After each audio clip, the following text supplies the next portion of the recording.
I've bought the pants. I've worn the pants. And I've looked in the mirror wondering, why do I look even shorter than I am? If you're petite, like me, you know that pants can be tricky. But there are 9 common mistakes that most short women make with pants that instantly shrink our frame. I'm breaking them down one by one and showing you what to do instead. Stick around until the end because there's one mistake I kept making for years. And when I finally stopped doing it, it changed everything. Now let's talk about the pant style that I personally wish had stayed in the early 2000s, low-rise pants. I know they made a bit of a comeback recently, and some people swear by them. But if you're a petite woman, especially over 50, they're doing you 0 favors. In fact, they visually cut your body in half, creating a shorter torso and shorter legs all in one go. It's not flattering, and it's definitely not helping us look elongated or balanced. What low-rise pants do is drag the eye downward, literally. Because the waistband sits so far below your natural waistline, your proportions get thrown off. Instead of creating the illusion of height, you're creating the illusion of width. And let's be honest, none of us are trying to look wider, especially if we're already working with a petite frame. Plus, that constant tugging to keep them in place? No thanks. I remember trying on a pair of designer low-rise jeans years ago and thinking, these are supposed to be flattering, right? But they made my legs look half their actual length. I had to add heels, a tucked-in shirt, and even then, it didn't feel right. That's when I realized, not all trends are meant for everybody, and that's okay. Especially now that I know better. What I wear instead are mid-rise to high-rise pants. These sit at or just above my belly button, and they immediately lengthen the look of my legs. When I pair them with a tucked-in blouse or a shorter top that meets the waistband, it naturally defines my waist and makes my whole body look more proportioned. It's subtle, but the visual difference is incredible. If you're not sure what rise works for you, here's a quick trick. Stand in front of a mirror and hold the waistband at your natural waist, right at the narrowest part. That's where your pants should sit.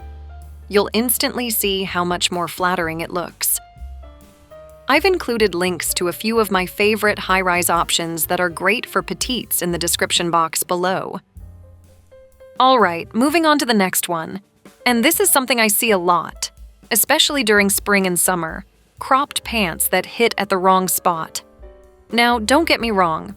Cropped pants can be stylish and flattering, but only if they end at the right point on your leg. Otherwise, they cut your leg line in half and make you look much shorter than you are. So what's the right length? For petite women, cropped pants should ideally hit right above the ankle bone or just below the calf, not in the middle of the calf or high on the shin. When they hit that awkward in-between spot, especially with a wider leg, they visually shorten your legs and throw off the whole proportion. And if you pair them with shoes that contrast your skin tone, it becomes even more noticeable. I made this mistake so many times before I realized what was happening.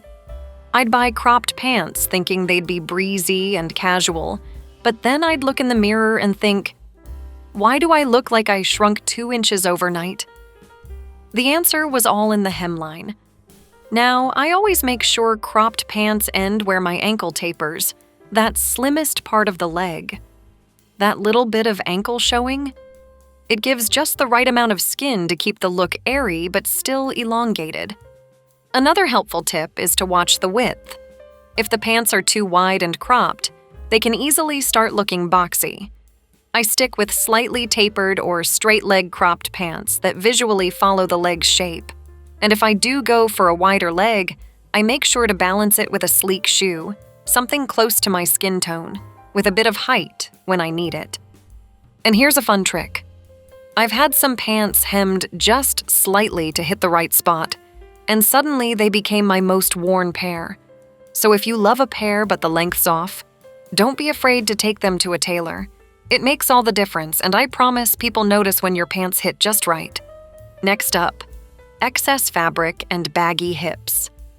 Oh, this one hits close to home because I've fallen into this trap too many times, thinking a looser pants would feel more comfortable or forgiving. But the truth is, when pants bunch up around the hips or billow out at the thighs, it creates extra volume exactly where we don't want it.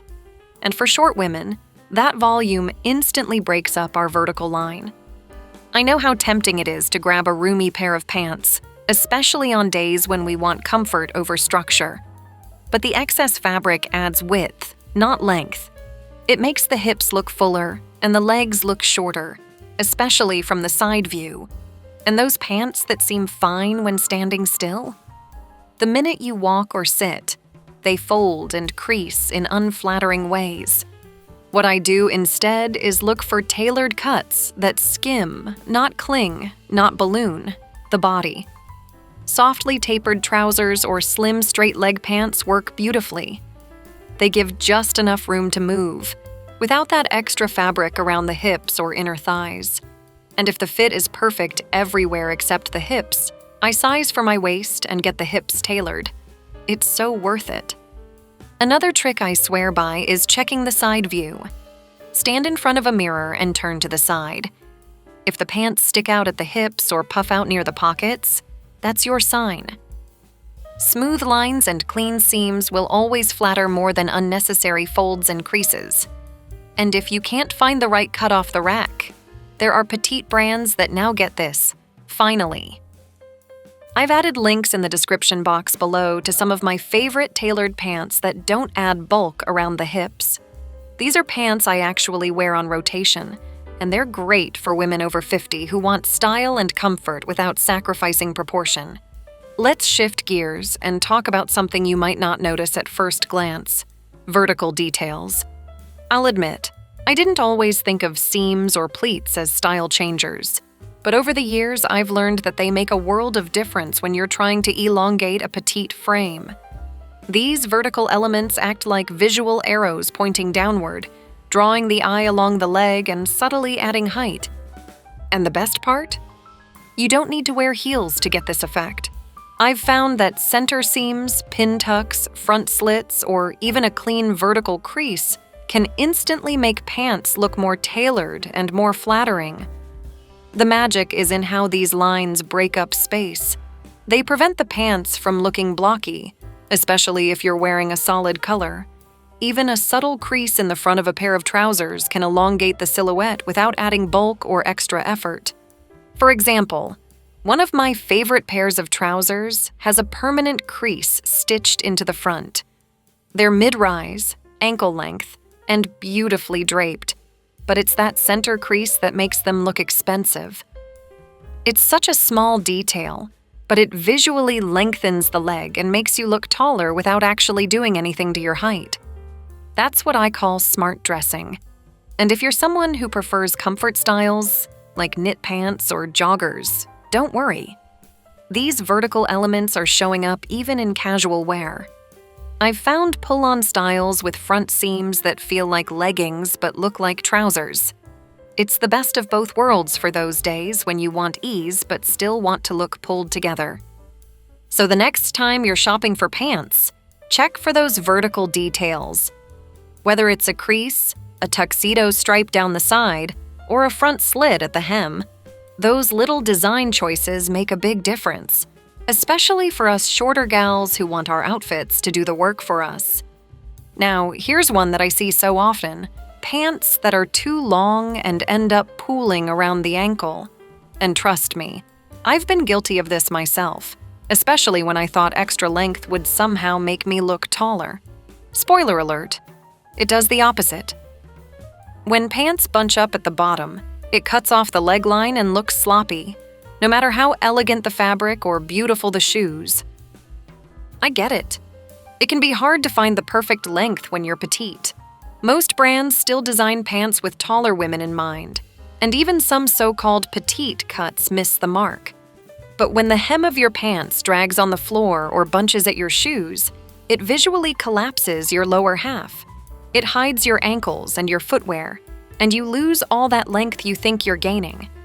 So here's what I do now. I always check the length of pants with the shoes I'll actually wear them with. If I'm going for a wide-leg trouser, I want the hem to just skim the top of my shoe, not puddle over it. For slimmer fits, I aim for right at or just above the ankle bone.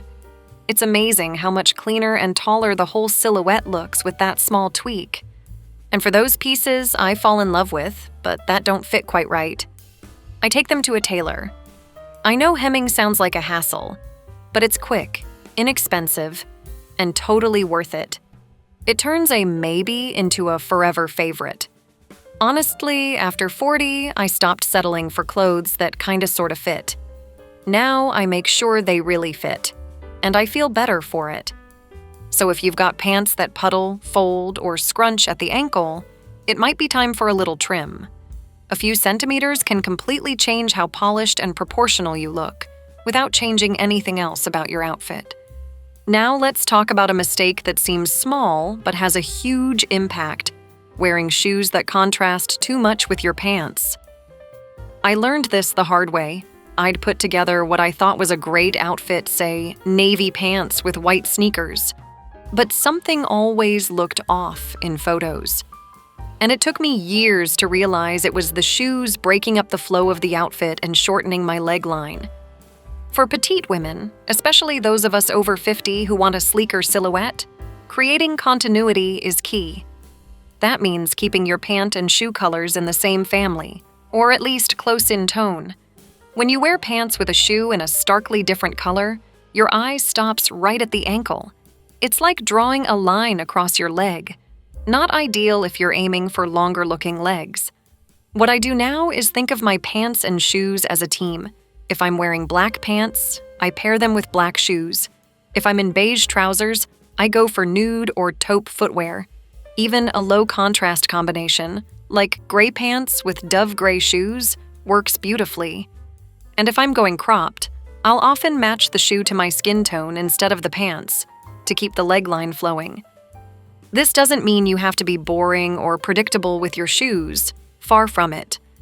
I love a fun animal print or a metallic pump now and then, but I use those when I want the shoe to stand out, not when I'm trying to look taller or more streamlined.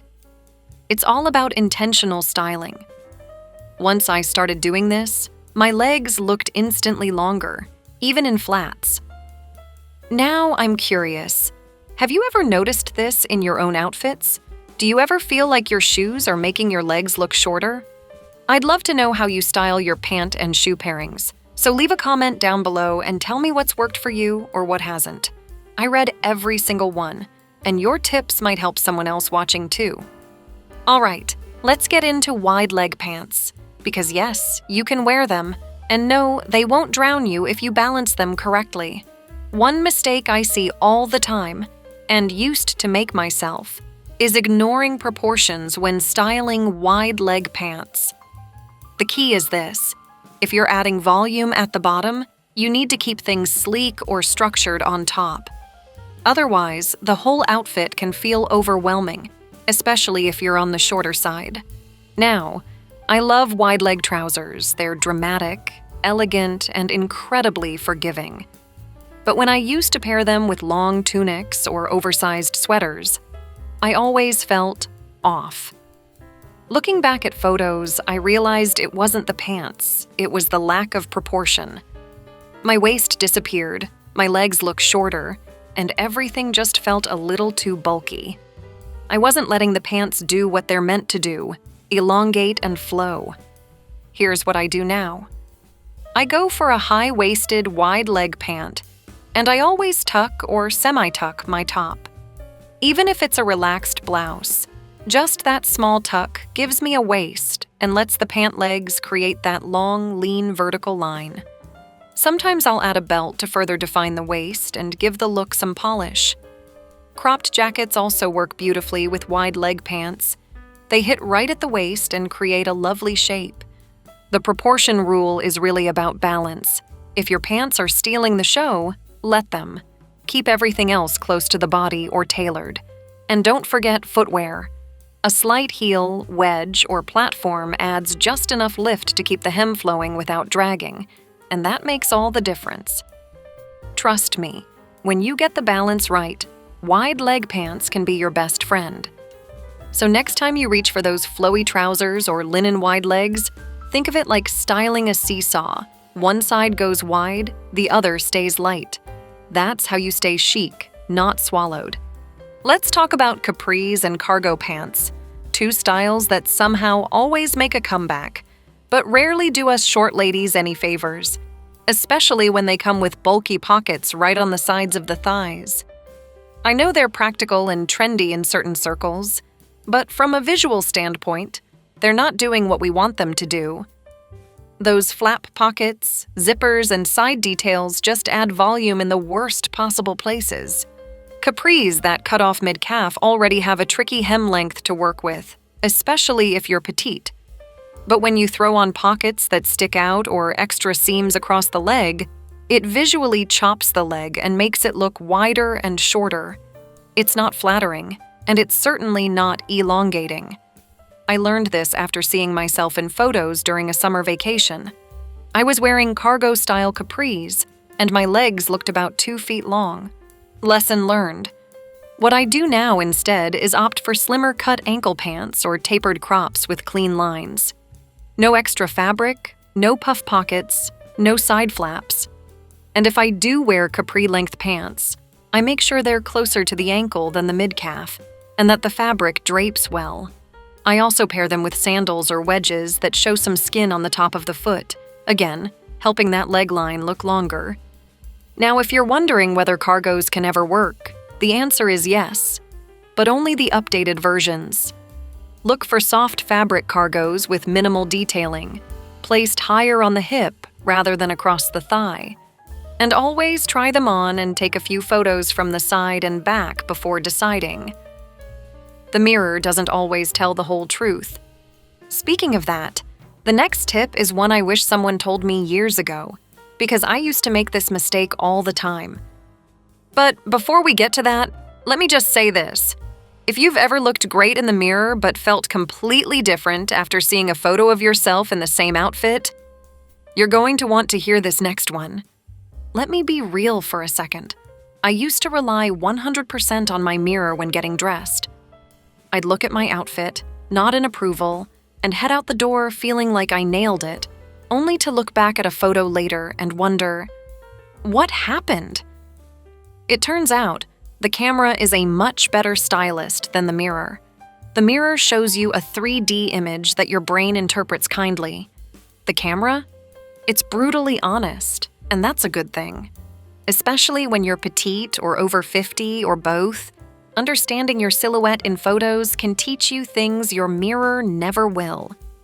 The camera picks up on where fabric bunches, how long your legs look, where proportions might be off, and even how colors contrast.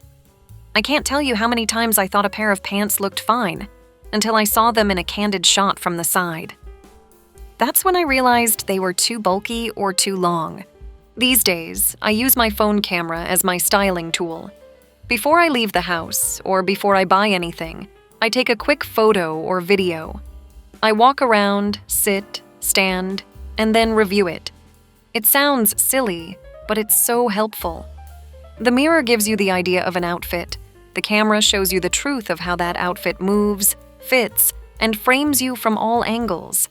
And honestly, this small change has saved me from buying a lot of clothes that looked good only under store lighting. I now only keep the pieces that pass the camera test. Especially when I'm experimenting with new silhouettes like cropped pants, high-waisted trousers, or wide legs, seeing the outfit in motion tells me everything I need to know. So if you haven't tried this yet, give it a shot. Use your camera like a friend who tells it like it is, and you'll start building a wardrobe that works in real life, not just in your bedroom mirror. If this video helped you avoid some pant pitfalls, you're going to love this next one. It's all about how to dress if you're a short woman over 50, and trust me, it's packed with tips I wish someone had told me years ago.